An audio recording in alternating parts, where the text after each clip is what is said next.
Shalom kekasih Tuhan, selamat pagi. Firman Tuhan di dalam kitab Yesaya pasal 40 ayat yang ke-6 sampai dengan ayat yang ke-8 berbunyi, "Ada suara yang berkata, berserulah, jawabku, apakah yang harus kuserukan? Seluruh umat manusia adalah seperti rumput, dan semua semaraknya seperti bunga di padang.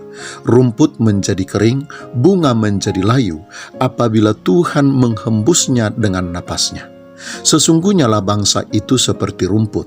Rumput menjadi kering, bunga menjadi layu, tetapi firman Allah kita tetap untuk selama-lamanya." Kekasih Tuhan, tentu saja salah satu maksud utama dari ayat-ayat ini adalah untuk menyadarkan manusia betapa kelirunya jika manusia itu berharap kepada manusia dan mengandalkannya di dalam hidupnya, atau terlebih lagi betapa kelirunya jika manusia itu mengandalkan kekuatan, kesanggupan, dan segala hal yang melekat pada dirinya. Saat ini kekasih Tuhan, mungkin kita kuat, gagah, dan sanggup dalam berbagai hal. Tetapi bukankah semuanya itu pasti akan berakhir? Bukankah pada waktunya, yang tentu tidak akan lama lagi, semua kita pasti akan kehilangan kesanggupan, kekuatan, dan kepintaran serta kesehatan kita? Cepat atau lambat, kita pasti akan kehilangan semua itu. Dan kalau saat itu telah tiba, kita akan menjadi orang-orang rapuh, lemah, dan tidak berdaya. Kalau saat itu tiba, kekasih Tuhan, maka kita akan menjadi orang-orang yang akan bergantung kepada sesuatu di luar diri kita atau kepada orang-orang yang ada di sekitar kita.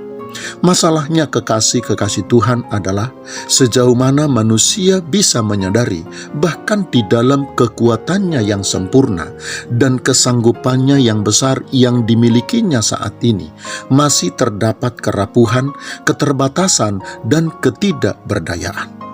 Kekasih Tuhan, harus kita akui banyak orang yang tidak menyadarinya, sehingga banyak orang yang tidak bersedia untuk sungguh-sungguh mengandalkan Tuhan di dalam hidupnya.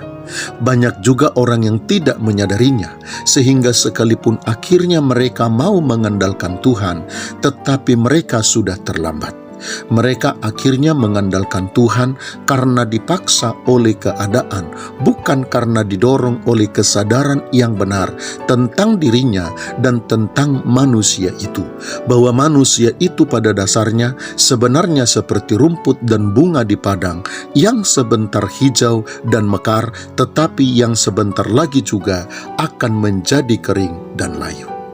Kekasih Tuhan, melalui ayat bacaan kita pagi ini, kita tidak hanya dituntut untuk mengetahui realitas tentang keberadaan manusia, termasuk keberadaan kita sendiri, tetapi kita juga dituntut untuk mengambil langkah sesuai dengan realitas yang kita ketahui dan yang kita sadari tersebut. Bahwa jika kita mengetahui, apalagi menyadari bahwa di dalam kekuatan dan kesanggupan kita masih terdapat keterbatasan dan ketidakberdayaan, maka sudah selayaknya sejak dini kita harus membangun pola kehidupan yang hanya bergantung dan berharap kepada Tuhan dan kebenarannya. Selamat pagi, Tuhan Yesus memberkati. Shalom.